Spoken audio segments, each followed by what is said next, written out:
I'm adopted, and my biological mother was 17, and so was my biological father. She was 7.5 months pregnant when she decided to go to Planned Parenthood, which is the largest abortion provider in the world, and they counseled her to have a late-term saline abortion, which is a saline salt solution that is injected into the mother's womb. The baby gulps that solution, it burns the baby inside and out, and then she is to deliver a dead baby within 24 hours. And to everyone's great shock and surprise, I didn't arrive dead but alive on April the 6th, 1977, in a Los Angeles County abortion clinic. What's fantastic about this, about the perfect timing of my arrival, is that the abortionist was not on duty yet. So he wasn't even given the opportunity to continue on with his plan for my life, which was death. And I know that I am in a government building, and a beautiful one it is, and I love your country as well as my own.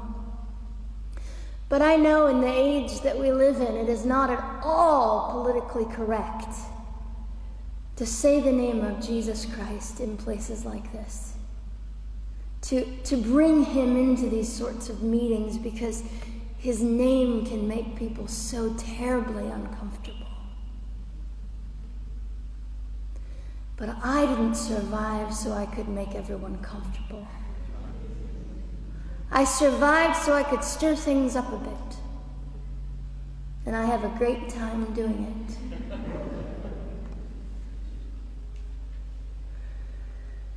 And so I was delivered alive, as I've already said, after 18 hours. I should be blind, I should be burned, I should be dead. And yet I'm not. You know what is fantastic vindication is the fact that the abortionist had to sign my birth certificate. So I know who he is. And it also says, for any skeptic listening, on my medical records, born during saline abortion. Ha! They didn't win. I've done some research on the man that performed the abortion on me. And his clinics are the largest chain of clinics in the United States of America, and they gross $70 million a year. I read a quote from him at some point several years ago, and he said, "I have aborted over 1 million babies, and I consider it my passion." I tell you these things because, listen, ladies and gentlemen, we are in an interesting battle, whether we realize it or not, in this world. It is a battle between life and death. What side are you on?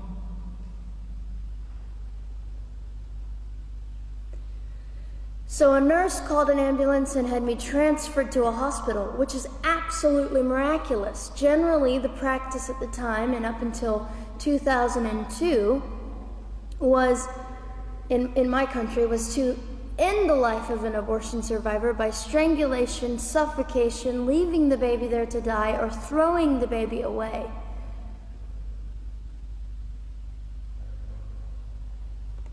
But on August the 5th, 2002, my extraordinary President Bush signed into law the Born Alive Infants Protection Act to prevent that from occurring anymore.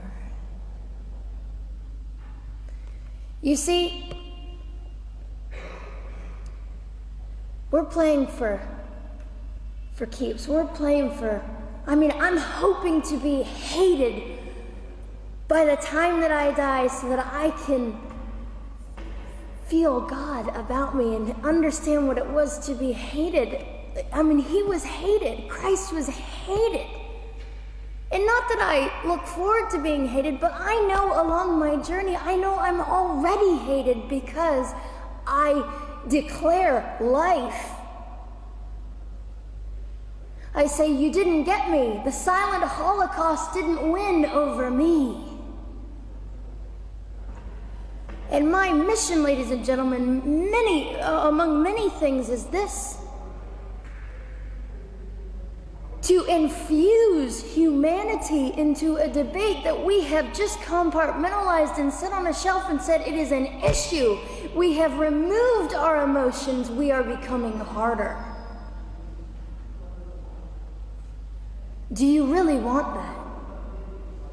How much are you willing to take, and how much are you willing to risk to speak the truth in love and graciousness and stand up and at least be willing to be hated?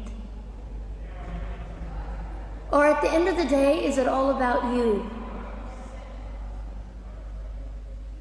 or me? And so, after that, I was placed in an emergency foster care home where they decided they didn't like me very well, and as I'm fond of saying, I don't know how you could not adore me right from the start. What is wrong with these people? But they didn't. You see, I've been hated since conception by so many, and loved by so many more, but most especially by God. I'm his girl. You don't mess with God's girl. I got a sign on my forehead that says, you better be nice to me because my Father runs the world. So after I was placed in the mean home, I was taken out of the mean home and placed into another home, a beautiful home, Penny's home. And she said by this time I was 17 months old, 32 pounds of dead weight, and diagnosed with what I considered to be the gift of cerebral palsy, which was caused directly by the lack of oxygen to my brain while I was trying to survive. Now, I am just compelled to say this. If abortion is merely about women's rights, ladies and gentlemen, then what were mine? There was not a radical feminist standing up and yelling about how my rights were being violated that day. In fact, my life was being snuffed out in the name of women's rights. And ladies and gentlemen, I would not have cerebral palsy had I not survived all of this. So when I hear the appalling, disgusting argument that we should have abortions because the child just might be disabled, oh, the horror that fills my heart. Ladies and gentlemen, there are things that you will only be able to learn by the weakest among us. And when you snuff them out, you are the one that loses. The Lord looks after them, but you are the one that will suffer forever.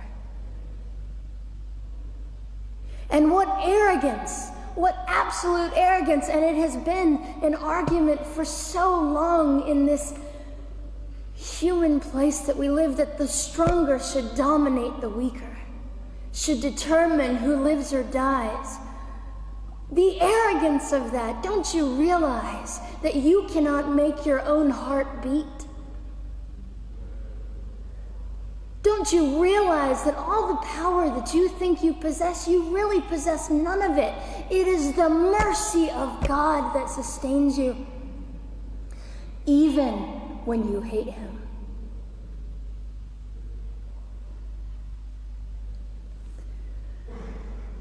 So they looked at my dear Penny and they said, Gianna will never be anything, which is always encouraging. And she decided to ignore them, and she worked with me 3 times a day, and I began to hold up my head, and they said, well, Gianna will never this and never that. Long story shorter, I was walking by the age of 3.5 with a walker and leg braces, and I stand up here today with a mild little limp and without a walker and leg braces. I fall gracefully sometimes and very ungracefully at other times, depending on the situation. but I consider it all for the glory of God. You see, ladies and gentlemen, I am weaker than most of you, but this is my sermon. And what a small price to pay to be able to blaze through the world as I do and offer hope. And I think in our misunderstanding of the way things work, we misunderstand how beautiful suffering can be. I don't willingly sign up for it, but when it comes, we forget. We forget that God is in control and God has a way of making the most miserable thing beautiful.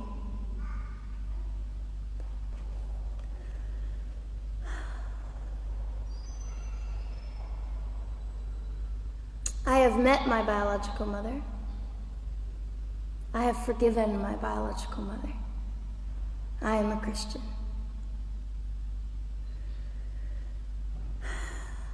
She's a very broken woman. She came to an event I was having 2 years ago, showed up unannounced, and said, "Hello, I'm your mother." And it was a very difficult day. And yet, while I was enduring all of this, you'll probably think I'm silly, but I was sitting there and I was thinking, I don't belong to you. I belong to Christ. I'm his girl, and I'm a princess. So no matter what you say, in all your anger and brokenness and rage, it's not mine to keep. It's not mine to carry, and I won't. I was saying all this inside. So, ladies and gentlemen, you have an opportunity. But for just a brief moment, I would like to speak directly to the men in this room and do something that is never done. Men, you are made for greatness.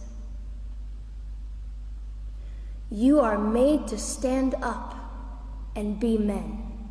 You are made to defend women and children, not stand by and turn your head when you know murder is occurring and do nothing about it. You are not made to use women and leave us alone. You are made to be kind and great and gracious and strong and stand for something. Because men, listen to me, I am too tired to do your job. Women, you are not made for abuse. You are not made to sit and not know your worth and your value. You are made to be fought for forever. So now is your moment. What sort of people are you going to be? I trust incredible. I trust, men, you will rise to the occasion. To the politicians listening, particularly to the men, I would say this: you are made for greatness, set your politics aside. You are made to defend what is right and good. This fiery young girl will stand here and say, now's your moment. What sort of man do you want to be? A man obsessed with your own glory, or a man obsessed with the glory of God?